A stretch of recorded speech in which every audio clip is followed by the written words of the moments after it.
नमस्कार दोस्तों, स्वागत है आप सभी का हमारे चैनल में। तो चलिए सुनते हैं आज की कहानी। शहर के सबसे पुराने मंदिर के बाहर हर दिन एक बूढ़ा भिखारी बैठा रहता था। लोग उसे हरिदास बाबा कहते थे। लंबी सफ़ेद दाढ़ी, मैले कुचैले कपड़े, हाथ में लकड़ी की छड़ी और सामने पड़ा एक पुराना कटोरा। वह दिन भर मंदिर की सीढ़ियों के पास बैठा रहता। लेकिन एक अजीब बात थी। हरिदास कभी किसी से पैसे मांगता नहीं था। कोई कुछ दे देता तो चुपचाप रख लेता और शाम होते ही उन्हीं पैसों से कभी किसी भूखे बच्चे को खाना खिला देता तो कभी किसी बूढ़े के लिए दवाई खरीद देता। मंदिर में आने वाले लोग उसे सनकी भिखारी समझते थे। किसी को क्या पता था कि वह भिखारी नहीं बल्कि करोड़ों की संपत्ति का मालिक था। लेकिन उसने अपना असली चेहरा दुनिया से छुपा रखा था और सबसे बड़ा रहस्य यह था कि वह पिछले कई महीनों से एक औरत का इंतजार कर रहा था। उस औरत का नाम था नैना। उसे पता था कि एक दिन नैना इसी मंदिर में आएगी, लेकिन जिस दिन नैना वहां आई उसके साथ उसका 5 साल का बेटा भी था और उसके पीछे थी उसकी सास सावित्री देवी। उस दिन सावित्री देवी ने जो किया उसे देखकर मंदिर में मौजूद हर इंसान की रूह कांप गई। उन्होंने अपनी बहू और 5 साल के पोते की तरफ इशारा किया और कहा, बाबा, आज से ये दोनों तुम्हारे हैं। हरिदास ने सिर उठाया। उसकी आंखें नैना से मिली और उस पल उसके चेहरे का रंग बदल गया, क्योंकि वह नैना को पहचानता था बहुत पहले से, लेकिन नैना उसे नहीं पहचानती थी। नैना की शादी शहर के बड़े कारोबारी परिवार में हुई थी। उसका पति राघव अच्छा इंसान था, लेकिन अपनी माँ के सामने उसकी आवाज़ हमेशा दब जाती थी। राघव की माँ सावित्री देवी घर की मालकिन थी। घर में पैसा था, बड़ा मकान था, नौकर थे, गाड़ियाँ थी, लेकिन उस घर में नैना के लिए कोई सम्मान नहीं था। शादी के बाद से ही सावित्री देवी उसे ताने देती थी। तेरे मायके वालों ने दिया ही क्या था? हमारे घर की बहू बनकर आई है, लेकिन तौर तरीके तो देखो। मेरे बेटे ने तुझसे शादी करके तुझ पर बहुत बड़ा एहसान किया है, समझी? नैना हर बार चुप रह जाती। उसे सिर्फ एक बात की चिंता थी, उसका बेटा आरव। 5 साल का आरव अपनी माँ की जान था। एक दिन उसने अपनी माँ से पूछा, मम्मी, दादी आपको हमेशा डांटती क्यों रहती है? नैना ने उसके सिर पर हाथ फेरते हुए कहा, बेटा, दादी बड़ी है ना, इसीलिए कभी कभी बड़े लोग गुस्सा कर लेते हैं। आरव बोला, लेकिन आप तो कभी मुझ पर ऐसा गुस्सा नहीं करती हैं। नैना मुस्कुरा देती। उसकी आंखों में आंसू थे। वह कहती, बेटा, क्योंकि माँ अपने बच्चे से नाराज नहीं होती। एक रात आरव को अचानक तेज बुखार हो गया। नैना घबरा गई। उसने राघव को फोन किया। राघव ने कहा, तुम अस्पताल ले जाओ, मैं सुबह आ जाऊंगा। नैना अकेली आरव को अस्पताल ले गई। डॉक्टर ने तुरंत इलाज शुरू कर दिया। कुछ दवाइयाँ और टेस्ट करवाने पड़े। कुल खर्च काफ़ी ज़्यादा था। नैना के पास पैसे नहीं थे। उसने अपने बैग से एक छोटी सी डिब्बी निकाली। उसमें उसकी माँ की आखिरी निशानी थी, उसकी सोने की चूड़ियाँ। नैना ने चूड़ी बेच दी। उस पैसे से बेटे का इलाज करवाया। सुबह जब वह घर लौटी तो सावित्री देवी दरवाजे पर खड़ी थी। कहाँ गई थी? नैना ने सारी बात बता दी। सावित्री देवी ने पूछा, पैसे कहाँ से आए?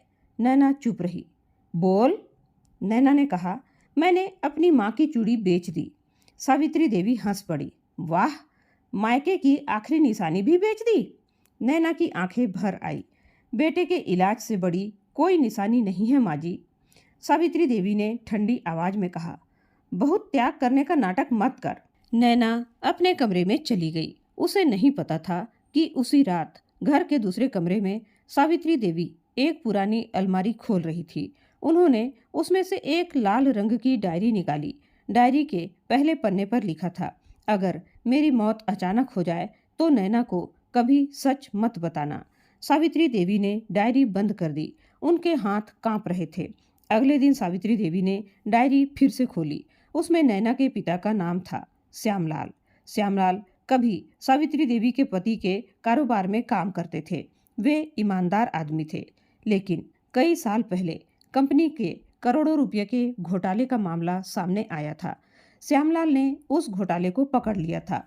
उन्होंने किसी को बताया था जिस आदमी पर सबसे ज्यादा भरोसा किया जा रहा है वही कंपनी को लूट रहा है। लेकिन उसके कुछ ही दिनों बाद श्यामलाल की एक सड़क दुर्घटना में मौत हो गई। मामला वहीं खत्म हो गया, कम से कम दुनिया के लिए। लेकिन सावित्री देवी जानती थी कि वह दुर्घटना साधारण दुर्घटना नहीं थी। उन्होंने कुछ ऐसा देखा था जो आज तक उनके दिल पर बोझ बना हुआ था। उधर नैना को मंदिर जाना पसंद था। एक रविवार वह आरव और सावित्री देवी के साथ मंदिर गई। मंदिर के बाहर हरिदास बाबा बैठे थे। आरव ने अपनी जेब से 10 रुपये निकाले और कहा, बाबा ये लो।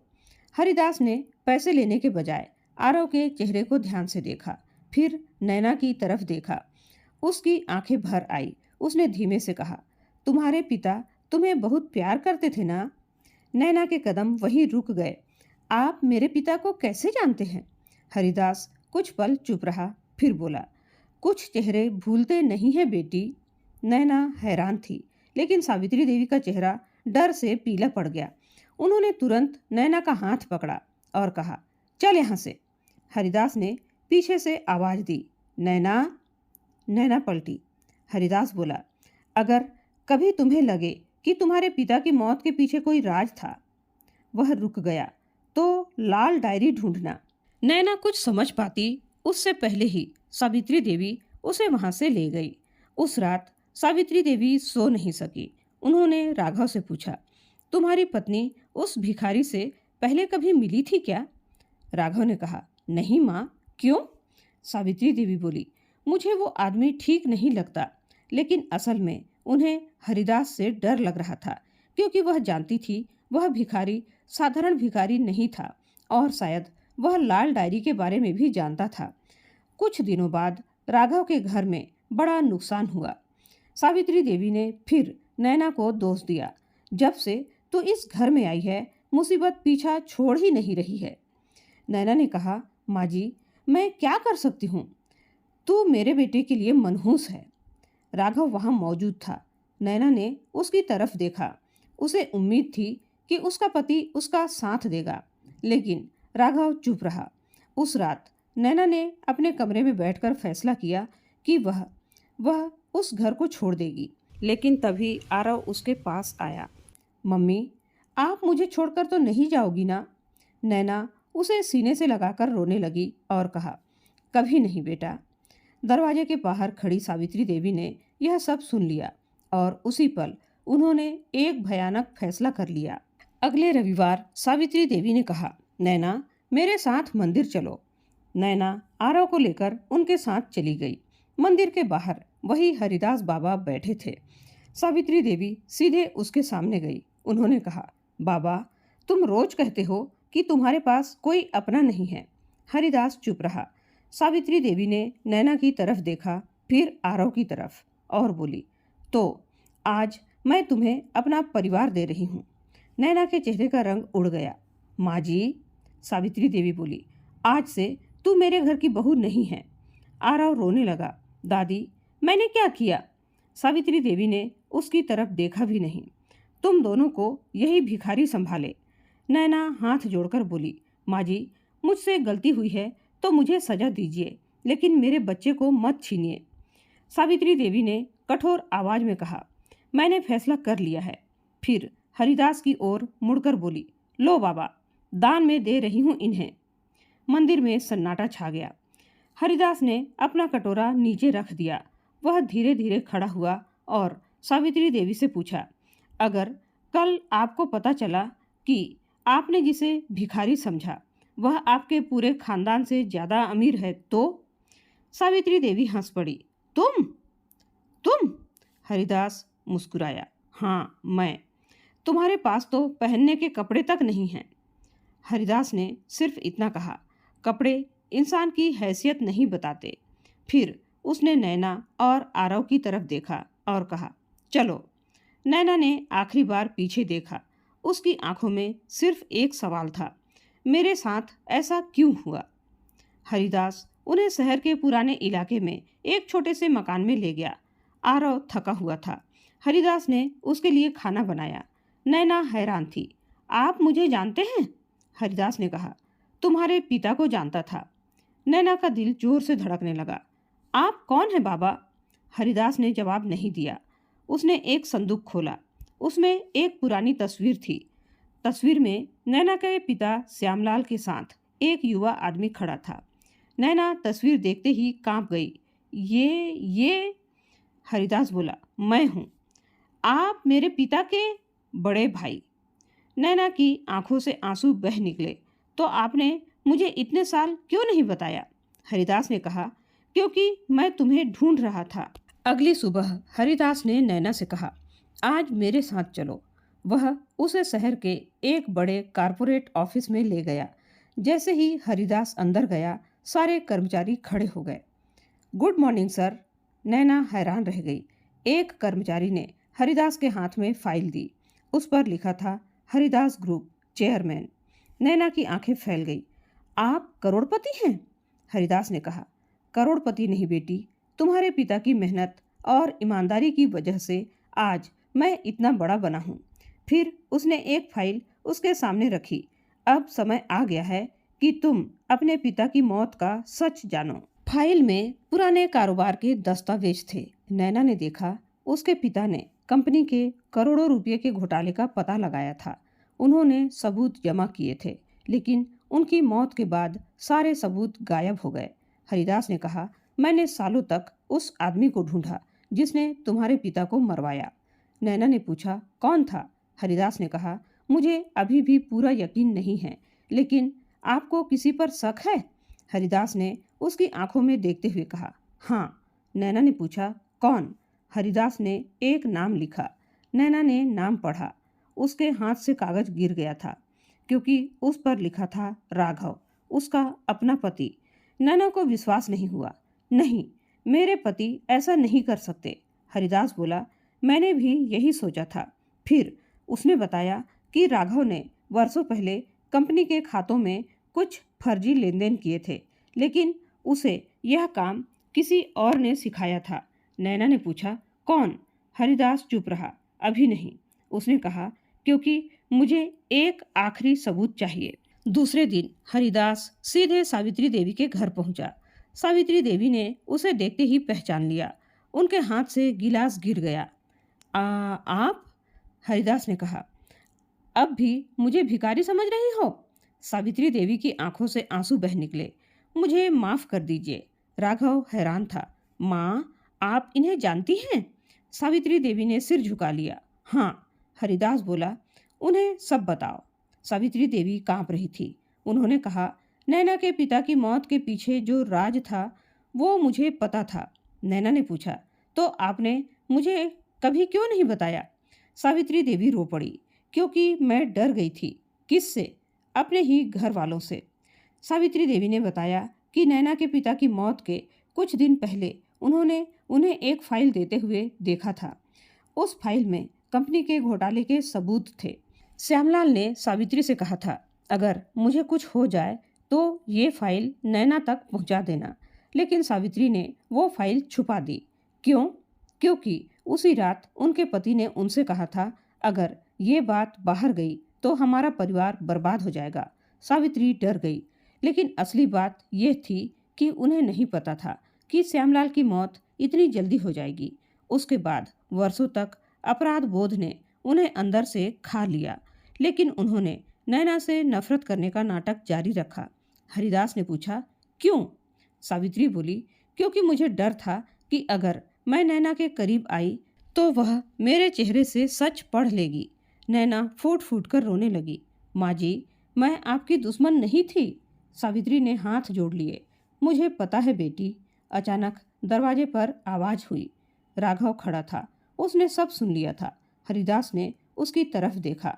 अब तुम बताओ। राघव की आंखें झुक गई। मैंने गलती की थी। नैना ने कांपते हुए पूछा, क्या गलती? राघव रो पड़ा। मैंने कंपनी के खातों में हेरा फेरी की थी। नैना पीछे हट गई। लेकिन पापा की मौत कैसे हुई? राघव बोला, मैंने नहीं करवाई। हरिदास ने पूछा, फिर किसने करवाई? राघव ने कांपती उंगली से उस कमरे की तरफ इशारा किया जहां सावित्री देवी बैठी थी। नैना ने सावित्री देवी की ओर देखा। सावित्री देवी की आंखों से आंसू बह रहे थे, लेकिन उन्होंने कहा, मैंने नहीं करवाया। फिर उन्होंने एक नाम लिया, तुम्हारे ससुर के पुराने पार्टनर महेंद्र ने। हरिदास की आंखें सिकुड़ गई। उसे वर्षों से जिस आदमी पर शक था वही असली गुनहगार निकला। लेकिन महेंद्र के खिलाफ सबूत कहाँ था? तभी सावित्री देवी ने कहा, लाल डायरी में सब लिखा है। नैना ने पूछा, डायरी कहाँ है? सावित्री ने वह डायरी सामने रख दी। नैना ने कांपते हाथों से उसे खोला। आखिरी पन्ना गायब था। हरिदास ने पूछा, आखिरी पन्ना कहाँ है? सावित्री देवी रोते हुए बोली, मैंने उसे फाड़ दिया था। क्यों? क्योंकि उस पर महेंद्र का नाम था। हरिदास ने कहा, तो वो पन्ना कहाँ है? सावित्री ने कहा, मैंने उसे फेंका नहीं था। सब चौंक गए। उन्होंने अपनी पुरानी पूजा की किताब निकाली। उसके अंदर वह पन्ना सुरक्षित रखा था। पन्ने पर लिखा था, अगर मुझे कुछ हो जाए तो महेंद्र से सावधान रहना, लेकिन मेरे पास उसके खिलाफ एक वीडियो भी है। नैना ने पूछा, वीडियो कहाँ है? हरिदास ने कहा, तुम्हारे पिता ने उसे तुम्हारे लिए छोड़ा था। नैना ने अपने पिता की पुरानी घड़ी निकाली। घड़ी के पीछे कुछ अंक लिखे थे। वही अंक वीडियो का पासवर्ड निकले। वीडियो चला।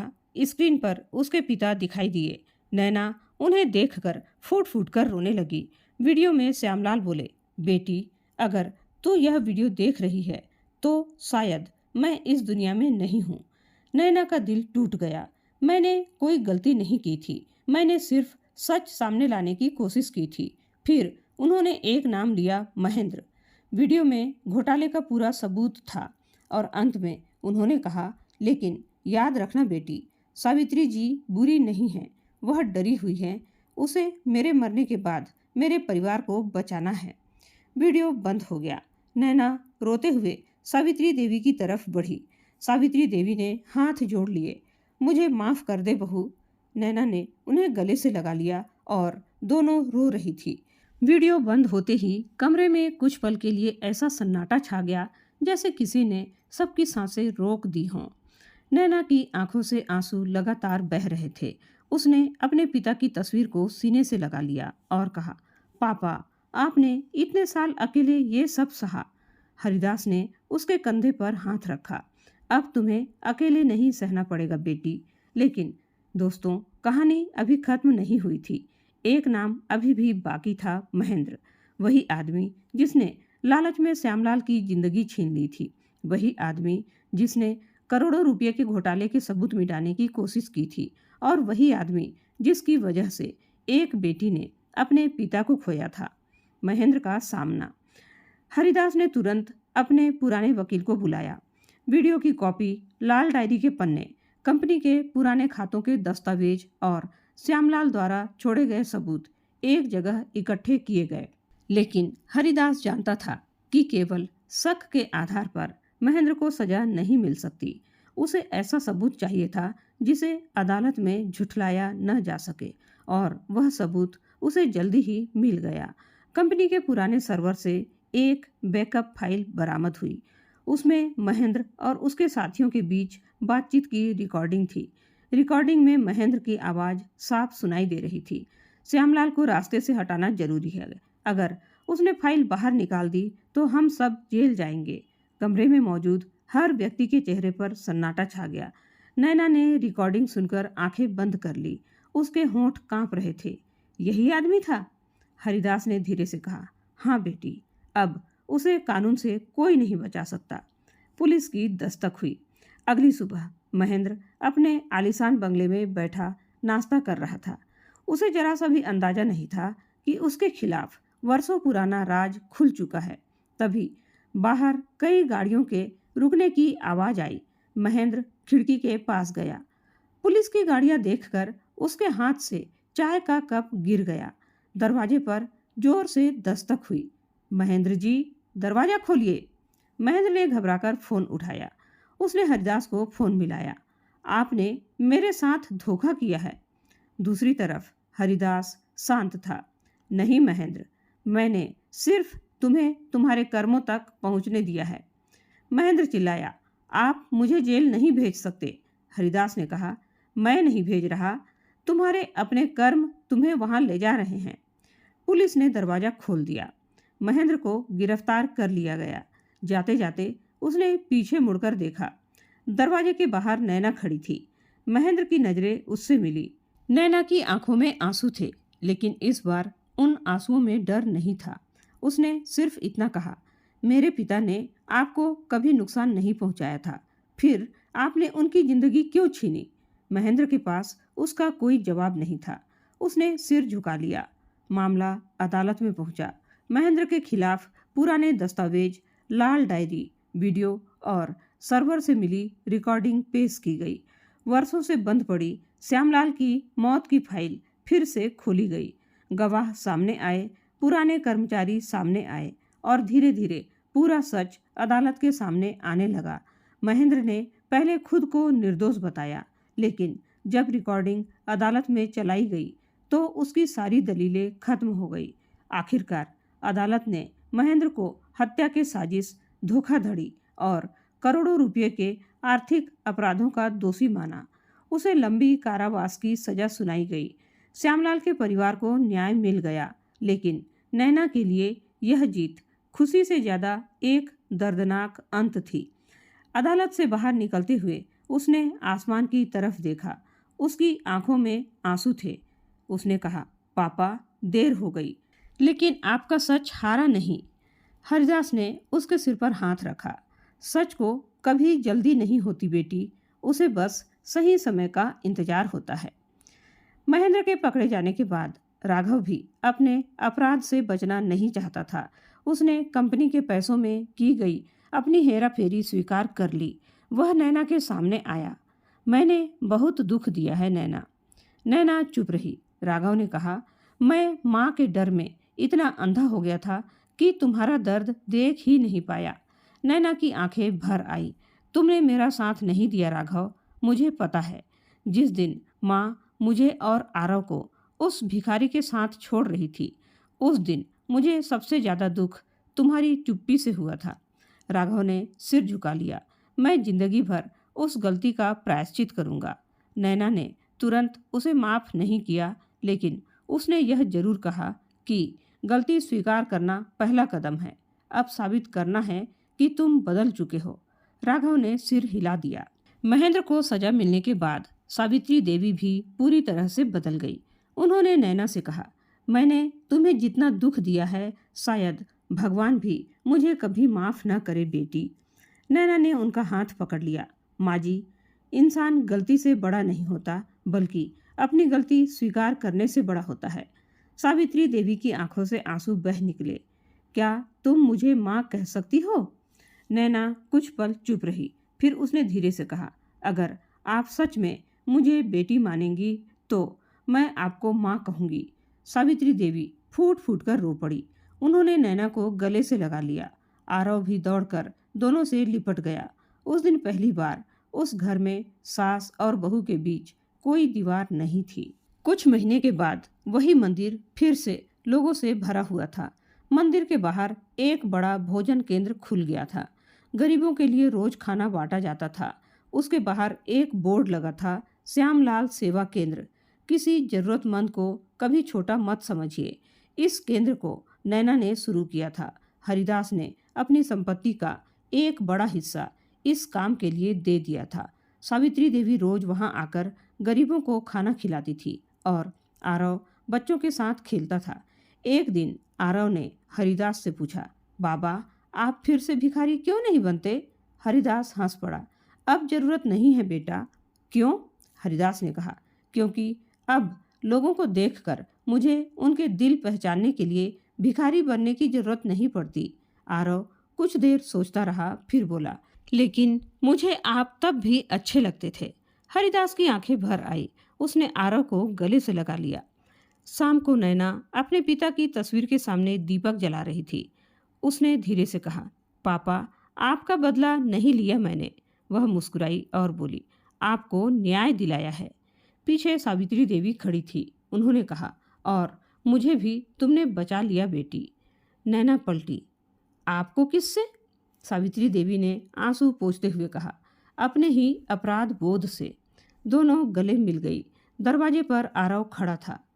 मम्मी, नैना ने उसे बुलाया। आरव दौड़कर आया। तीनों एक दूसरे से लिपट गए। दूर खड़े हरिदास ने यह दृश्य देखा। उसने आसमान की ओर देखा और धीमे से कहा, श्यामलाल, अब तुम्हारी बेटी अकेली नहीं है। हवा का एक हल्का सा झोंका आया। दीपक की लौ हिली और नैना को ऐसा लगा जैसे उसके पिता का आशीर्वाद उसके सिर पर हो। उसने आंखें बंद कर ली। दोस्तों, जिस बहू को एक दिन उसकी सास ने दान में दे दिया था, आज वही बहू सैकड़ों गरीब परिवारों का सहारा बन चुकी थी। जिस बच्चे को उसकी दादी ने बोझ समझा था, आज वही आरव अपनी दादी की आंखों का तारा था। जिसे दुनिया ने भिखारी समझा था, वही हरिदास उस परिवार का सबसे बड़ा रक्षक निकला। और जिसने लालच में एक निर्दोष इंसान की जान ली, महेंद्र को कानून ने उसके अपराध की सजा दे दी। लेकिन दोस्तों, इस कहानी की सबसे बड़ी सीख महेंद्र की सजा नहीं थी, बल्कि सीख यह थी कि पैसा इंसान को अमीर नहीं बनाता, बल्कि दिल की अच्छाई बनाती है। और किसी इंसान को उसकी गरीबी, उसके कपड़ों या उसकी मजबूरी देखकर कभी छोटा मत समझिएगा, क्योंकि जिसे आप आज दया का पात्र समझ रहे हैं, हो सकता है कल वही आपकी जिंदगी का सबसे बड़ा सहारा बन जाए। और जिस इंसान को आपने अपने घमंड में ठुकराया है, हो सकता है एक दिन उसी के सामने आपको अपने किए पर पछताना भी पड़ सकता है। तो दोस्तों, यह थी हमारी आज की कहानी। यह कहानी आप लोगों को कैसी लगी कमेंट करके ज़रूर बताइएगा। उम्मीद है दोस्तों कहानी ज़रूर पसंद आई होगी। पसंद आए तो लाइक और शेयर ज़रूर कीजिएगा दोस्तों। चैनल में पहली बार आए हैं तो सब्सक्राइब करना बिल्कुल ना भूलें। धन्यवाद।